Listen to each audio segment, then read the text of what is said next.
แน่นเห็นเฮือนน้องหวยน้องมวยอดีตแฟนเก่าของเพิ่นเสียงพุดดังแป้งตัวนั้นลงขึ้นทั้งพุทธโอ้แปลงตัวนี้อีกได้นี่เลยยังตัวนี้นี่ยังหัวเลยตอนอยู่น้ำกันมันไปนอนเรือนแม่มันก็นั่นแหละมันจะเป็นไปมันจะห่างเหินกันเป็นอะไรโอ้อ๋อดอกฝนแห้งขนาดเลยพี่น้อง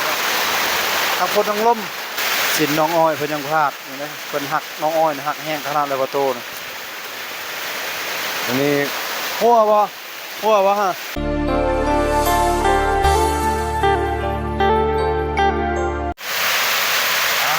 เปิดภาพออกมาพอดีอยู่ที่เฮือนประตูปืนแก๊ปพี่น้องเอ้ยฝนกระตกนี่เนาะแท้ว่าสบายดีสวัสดีโอ้ยสบายดีประตูโอ้สบายดีโอ้เฮ็ดยังน่ะโอ้โธ่เอาแท้ว่าเนาะโตงน้ำฝนหัวก็ว่าจอดหลายไปแล้วจอดมันมาอยู่วะมันรถหลายรถโอ้รถมันนอนโอ้เอาห้องนี่ใช่เลยเนาะโอ้ดาโอ้โตแล้วมาเลยโอ้ยโอ้เรือในบ่อเรือดันพ้นหัวพี่น้องเอ้ยเสือเลือดนะโอ้ยอยู่บ่ได้แล้วตายคักบาทนี่มันบ่ได้แล้วนี่พี่น้องเอ้ยบนคืนแบ่งคนเนาะข้างหัวนี่เนาะยาดปั๊บอยู่ดิยาดปั๊บพุ่นตัวนั้นบ่ทันเชื่องนั่นอดทนชีวิตกูมันลำบากลำบนพี่น้องเอ้ยทุกชั้นเผาแล้วโอ้โหใหญ่ใจบุญใจดีก็ช่วยเหลือเนี่ยว่าเงินชาติรัดแปดอยู่ไม่ได้แล้วนอนไม่ได้แล้วพี่หัวมันเลยเนาะอยู่ย่าจะบนนอนนี้ย่าเลยอยู่แถวนั้นมันลบมีสลายหัวลบนี่ลบกันแถวลบนั่นบ่อนั่นเนาะไม่ได้ขึ้นไปยามันแดดร้ายไม่แบบนี้มันบ่แน่นอนเนาะเวลาอันนั้นเนาะเวลาโตสมบูรณ์มากหัวหักไม้นี่ซื้อคักอยู่ได้ไหมได้ซื้อใครอยู่หักการตอกมันไม่ได้มาตรฐานนี่เนาะตอกพิษแน่ตอกยังแน่แล้วแต่กระตุกขวดน้ำดื่มน้ำมะกางน้ำฝนหัวเบิดว้าเปิดประตูเลยดึกเลยโหดสินน้องอ้อยก็ยังอยู่น้องอ้อยอยู่เอาไปเบิ่งไปที่ละนึกอยู่ดาบละบนแล้วคุณฮอดก็เบิ่งสินเอาโคตรลูกสาวมานอนเล่นน้ำลูกสาวประตูบนแก้เป็นมานอนเล่นน้ำทำนี่กับเพื่อนกับกลับมานอนอยู่เฮือนทำเพื่อนนี่ก็ให้นอนก็ได้ฝนตกแต่ละเทื่อเอาแบบนี้แล้วเนาะวันนี้ฝนตก1 กิโลเลยวันนี้ได้วันนี้วันที่18 สิงหา2569เด้อพี่น้องเด้อวันนี้เด้อจับมือได้มันสีเช่านี่ฝนลิ้นนี่เดือนปลายแล้วสิฮอด2 เดือนแล้วฝนลิ้นเนาะตัวเนาะโทษขอโทษขออภัยพี่น้องเสียงฝนมันตกใส่ลังกะซีมันดังชดๆอยู่นี่แป้งตัวนี้ได้บ้านนี้ได้ลูกแป้งตัวนั้นลงขึ้นทั้งพุทธโอ้แป้งตัวนี้อีกได้นี่เลยยังตัวนี้นี่ยังหัวเลยตัวนี้ประตูนี่ตัวนี้ยังหัวเลยปั๊บอยู่ตัวนี้เนี่ยตัวนี้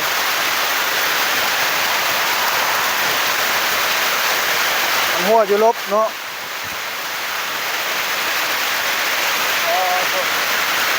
เอาเจ้าขึ้นมาใต้มาพี่เลยขึ้นมาใต้มาแปลงตัวนี้เลยนี่ตัวนี้มันงออยู่ในกระเทิงเหยียบนี่ขึ้นไปเนาะบอกขึ้นไปพุทธ นี่มาอยู่นี่ก็ได้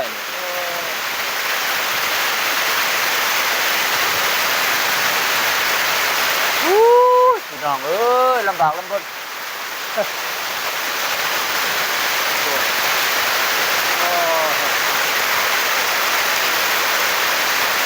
จนก็เต็มและแห้งแล้วนี่เต็มไว้ โอ้สมองคือเจเอาซื่อๆเนาะ ยามันดอกมันบดถึกบนนอนขั้นบนนอนน่ะ โอ้สมองคือเจสมองสุบอนแอนโอ้โตแล้วเฮือบกันเลย คือบอลแล้วนี่ มุ้งสังกะสีข้างแน่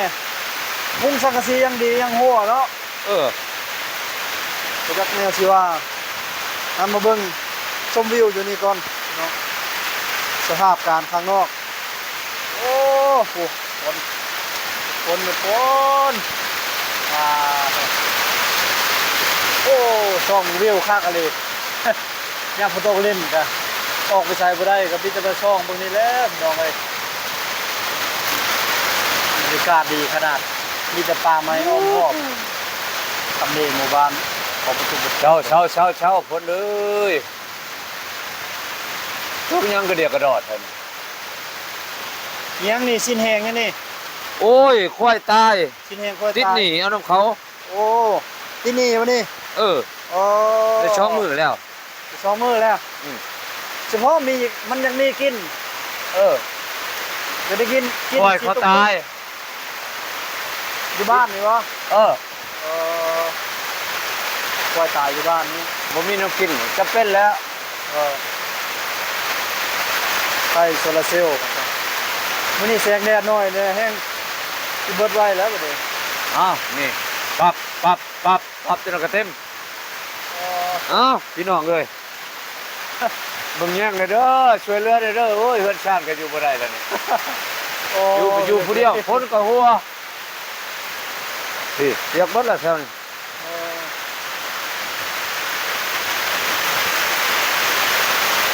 โอ้ยตายได้ปลามาต้อนโลนึง โอ้ยสาธุลูกหลานปลาดุกบ่ ยังดิบได้ ยังเป็นอยู่บ่นี่ ยังเป็นเลย ถ้ายังเป็นพอจะคังก่อนนะ ค้างไว้เดี๋ยวนี่จะอยากเมนูยังจะเฮ็ดเองบาดเองนี่บนค้างวงมีผุนแล้วถอกก่อนนั่นแหละ ปล่อยไว้นี่ก่อนฝนตกฝนเอิ้น เนาะฝนยุดจังกันนะ มันบ่ตายบ่ล่ะ บ่ตายปลาดุกคักแล้ว ฝนยุดจังกันนั่นก็ได้บ่ตายง่ายดอก กำลังมาแต่บ้านบ่ฮักมาแต่บ้านบ่ แม่นมาแต่เมืองนิลาบุรีโอ้บรรยากาศข้างนอกว้าทุก จบแห้งฝนแล้วฝน แม่นเห็นเฮือนน้องหวยน้องมวยอดีตแฟนเก่าของเพิ่นเจ้าของอยู่กรุงเทพกรุงไทยแล้วอยู่ระยองโอ้แม่ประเทศกับก็ฝนแห้งขนาดเลยแม่ข่าว นาเลยไปใช้ก็บ่ได้ โอ้เถียงหน้า เป็นหมอกเป็นอันนั้นบ่น้ำขึ้นสิท่วมหน้าเขาเนาะ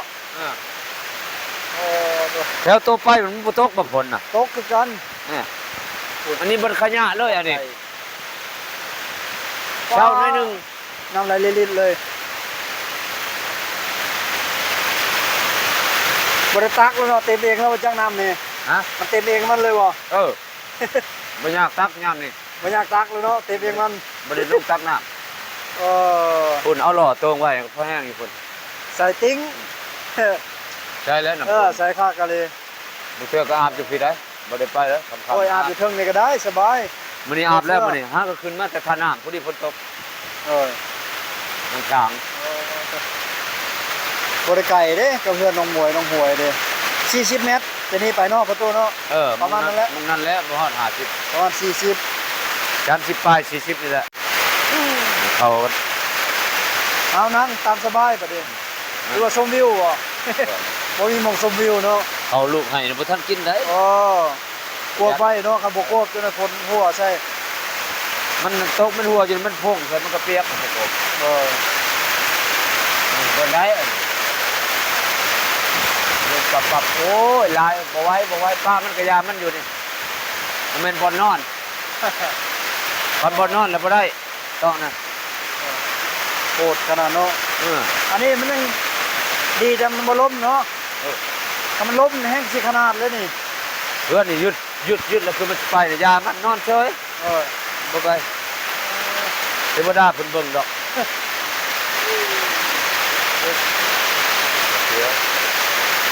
อุ่นน้ำมันนี่แหละหลังจากก็เลย เตี้ยซุ่มมาเนาะซุ่มมาเลยเตี้ยก็เลยมันเฮ็ดเลยหยาดลงเลยสิว่าบ่ มันลบนี่จนร้ายลบนี่วันอื่นนี่มันบ่หัวไปได้นี่บ่ลบนี่โลด ลบ ปูเรื่องตะปู ตอกกระปูบ่ทึกบ่หรือว่าอะไร แม่นแหละ ตอกกระปูบ่ทึกแบบนี้เนาะ บางเทื่อร่องมันนี่เขาก็ยังตอกนะร่องมันอาบไหลมันบ่แม่นนู่นธรรมดาเขาตอกบนนู่นมันเขาจะไปตอกบนร่องนี่ร่องนั่นเดี๋ยวตอกมันชึ่ง ดีแต่น้อยบ่อยู่น้ำน้อยอยู่น้ำเฮ็ดเสร็จแล้วสิจมทุกข์เนาะเราสิจมทุกข์จมยากขนาดแล้วเราอยู่น้ำ วันมันนอนมันไปนอนเรือนแม่มันเห็นบอกตอนอยู่น้ำกันมันไปนอนเรือนแม่มันนั่นแหละมันจะเป็นไปมันจะห่างเหินกัน เนาะนี่แหละ หลายแนว ร้านแล้วเนี่ยพูดร้านแล้วเนี่ยพูดประกอบเนาะ หลายแนวประกอบเดี๋ยวมัน เพื่อนนี่มัดเงินไหนเหตุเพื่อนนี่ตอนนี้มัด2 ล้านอ๋อ มาเฉลายมีแต่ของตัวเองมาเด็กจ้างเขาตั้งขึ้นเป็นห้างเลยชื่อ จังกะซีก็ซื้อไม่มันเนาะตอนนี้ไม่หมด จังกะซีไม่ได้เริ่มมา ไปชักกระซีแล้วจังว่าแล้วยังชักกระซีแล้วมันจะหมด2 ล้านพานี่บริชื่อพอไปหาตัดเอา ปลานี่บ่โอ้ หาตัดใหม่น้ำปลาน้ำไม่มีตัดเขาได้เล่ม ตัดแล้วมา3เองบ่ ทั้งคนตัดแล้วมันซับจาน ปลามันดีอยู่ปลานี่มันดีอยู่ ดีพานไปอ่ะ จังกะซีนี่ก็ยังไม่จะเสียแต่ว่าเขาตอกพิษประเด็นเขาตอกพิษก็ตอก ตอกบางเทือตอกบ่ชื่อแน่หัวกรุ๊บมันเงียงนี่ตอกไปนี่ก็นี่จะบ่ตอกชื่อนั่นนี่กรุ๊บมันบ่ได้งุ่มบ่ได้ครับอีกอย่างเขาเจ้าตอกลงแห้งพอดเขาเจ้าตอกลงแห้งแหละมันดีเนาะสังกะสีมันดีลงแล้วนี่แหละมันโหนี่ อย่ามันเป็นแล้ว เอาจนเรากระเบิดหน้าฝนเลยเนาะ ยามมันก็พอแห้ง ก็จะเบิดหน้าฝนเนี่ย ตั้งแต่เดือน6จนถึงเดือน10อะไรเบิ่ง6 7 8 9 10 5 6 เดือนพุ่นแล้วเด้ โอ้ไรยังไม่เท่ามายังไม่เท่ามาจอบลูกเคยห้างบ่เอาร้าน นี่เขามานำอยู่ อ๋อ เขามานำเมื่อแหละ ร้านมันม้วนลิ้นโทรศัพท์อยู่ นี่ไม่เข้ามา ไม่เท่ามาเอาบ่เปียกบ่ไม่เท่า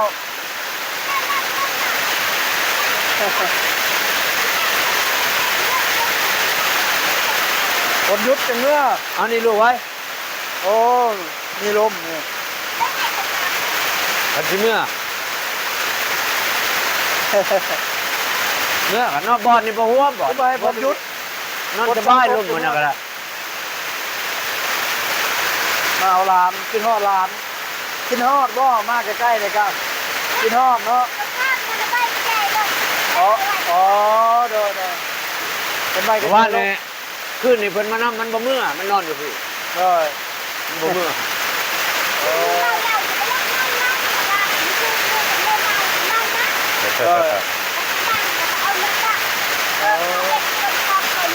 โดย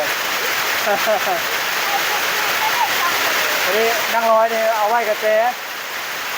เอากระเจไว้แกเมื่อหากระเจโดยคนก็แห้งเนาะคนยุบจังเมื่อก็ได้ไปเราเอ้ย คนเช่ากันลูกคนเช่ากั เรา น จังเมื่อก็ได้ อ๋อห่วยเลยนี่ อ๋อโดยห่วยเลยเนาะ บ่เพิ่นอยู่ได้บ่ถึกบอลมันแหละทอกน้ำนี่เปียกหมด มันเปียกมันละวัน สมุดโอ้จะจดรายการเพลงจนในเปียกกันเลยนี่ อย่ามันนี่คอยคอยทองอยู่บนที่นี่มันลงมาโมเมนต์ฝนเพราะน้ำมันก็ทองนี่มันคือนี่แล้วมันคงเข้ามา แล้วทอกต้องให้มันออกนอกพ้น เออ แต่ว่ามันหัวลงชนิดเนาะ บ่ได้หัวบ่นี่ เรื่องมันเปียกนี่ น้ำเขาทอง อ๋อ น้ำเขาทองทองบุวิท ก็เขาวิทย์ เออนี่มันถือนี่มันพงเข้ามา จะไปทอกแค่ยังอยู่ฮะบอกเรา อ้าวพี่น้อง เจ้าก็ทอกแค่ยังอยู่ฮะนะ ทองทิมแล้วมันเต็ม อ๋อน้ำอยู่เพิ่งนู้น เออ อ๋อน้ำ ทองลงนี่ทองลงนี่ อ๋อ ลงเท่าไหร่ก่อน โอ้ทีละนึกอยู่เนาะของเท่เด้ เออพี่ต้องทหารเลยฮัน พี่ดงทหาร เขาบอกเขาประกาศนะเขาจ่ายให้ได้ ขวดน้ำดื่มทหารอันนี้กับดักหนูนี่ ยัง เครื่องมือ ย่ำนี่ใช้บ่ได้ป้าก่อน เออย่ ำแรงก่อน โอ้นี่ เมื่อ เนาะ บ่ลูก รักษาไว้อยู่เนาะเครื่องมือทหารแต่เก่า เมื่อบ่ ขวดน้ เมื่อแล้วบ่ ำอัศนะบัตรจูน้ำของเพิ่นโอ้กำลังหนูเจ้าลายเนาะอยู่ดีกับนี่ เออลายละ คนหยุดคน เจ้าป้ายอันผมมันยังหมดแล้ว โอ้ คนหลักแน่ คนเศร้าตรง เป็นไง ไปหา เอ้า ไส้ได้เนาะนี่ฮอตอันนี้เนาะไม่อันตีเข่านี่ประชาท้องถิ่นแถวพุทธโนเขาว่าไม่ฟาดเขาไม่ฟาดเขาเน้นมีสิ่งเห็นเราโอ้นี่ดิอันนี้แนวเลื่อยพื้นนี่เลื่อยไม้เลื่อยพื้นขออนุญาตเบิ่งอันนี้เบ็ดกระเทินนี่ เต็มเลยเด้นี่ ขออนุญาตจับเด้อพ่อเฒ่าเด้อเบ็ดนี่เครื่องมือหาปลาก็ดิโอ้ดีๆเพิ่นดุเพิ่นมันเด้อประตูเพิ่นขยันเด้อเครื่องมือหาปลากับรักหนูนี่หลายขนาดนี้รักหนูอะไรดีนะของอันเนี้ย นี่ตกแห้งนะนี่บุดเดียวก็เต็มนี่ เออ บุดเดียวก็เต็มตกแห้ง เออ เอาไปทอก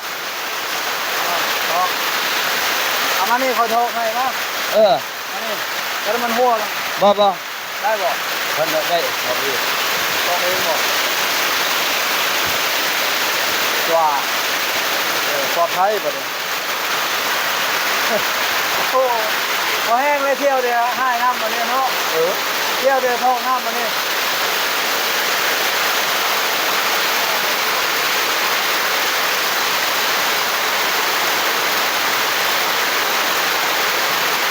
ลึกแลเนาะทำเล่นนาฬิเจ้านอกประตูนอก เออ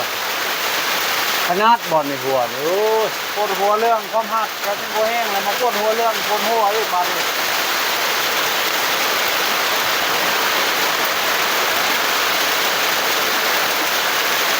เป็นหัวแห้งมาเป็นตัวนี้เป็นไม่ได้เลยเดี๋ยวกันเข้านึ่งเลยดิหัว ได้แล้วไม้นี่สิโดกแล้วนี่ไม้สิโดก ผมหยาดไปตลอดเนาะ เออ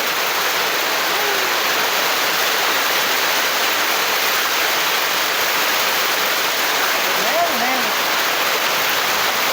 แห้งขนาดเลยก่อนนอน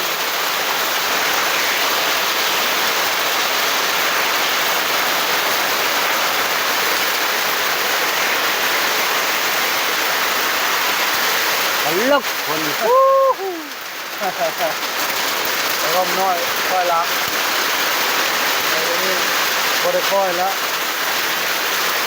เขาไปเอาตัวใหม่ บ่ไหว้บ่ไหว้ ติดกันเลยเนาะ เออ เป็นติดเลยหัวพี่กิโลเลยเสียงพดดังร่มก็จะไม่ได้ยินเสียงยังเลยพี่น้องเลยโอ้เอาแถวว่าเบิ้งมาซองเหมือนกันอีกเป็นอะไรโอ้อ๋อดอกฝนแห้งขนาดเลยพี่น้องครับทั้งฝนทั้งลม แห้งอะลีแห้งอะลี ผมอยู่เฮือนพอตู้เปิดแก็บวันที่18 สิงหา 2569นี่ พายุเขานี่แหละโอกาสพายุเลยดิโธ่มืดเลยตัวตอนนี้เวลา 16 โมงแล้วนี่ยังเว้นอยู่เลยพี่น้องเลยแต่ถ้าฝนบ่ตกเนี่ยก็แดดเปร่งๆเลยตอนนี้นะครับมืดกึ๊บอยู่ดินี่แนมชเบนที่เห็นแดดยังเลย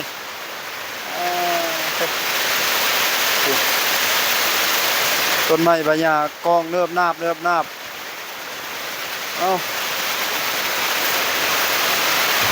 สงสารประตูบนแก็บเนาะเพิ่นอยู่แบบนี้พี่น้องเอ้ยอย่างนี้ฝนก็ตกนั่งกอดเข้าผู้เดียวแล้วใครจะลูกสาวเพิ่นมาลินน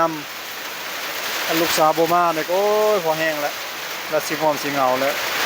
ฝนตกออกไปใส่ก็บ่ได้ดิเดี๋ยวมาบอยู่เมียก็มาปะแถมสมนำน้องมวยอดีตแฟนเก่าเอาผัวใหม่แหละพอดีน้องอ้อยก็ผัวใหม่เมียกดที่1แล้วก็ผัวใหม่ไว้ละคือน้องมวยคือแนมเห็นแต่เฮือนนี่หลังเฮือนน้องมวยน้องหวยเมียเก่าคนที่2มื้อนี้เราก็ไปเฮ็ดงานอยู่จังหวัดระยองเลยเด้พี่น้องสินน้องอ้อยเพิ่นยังพลาดอยู่นะเพิ่นหักน้องอ้อยหักแห้งขนาดเลยประตูนะ อันนี้ หัวบ่ฮะ ว่ามันหัวใส่ตัวต้นแล้วมันดำเลย ดำเลยอ๋อหัวแต่ก่อน หัวตัวต้นมันแห้งแล้วเอาไว้ เอ้าพี่น้องเอ้ยสิได้จบคลิปไปเพียงเท่านี้แหละ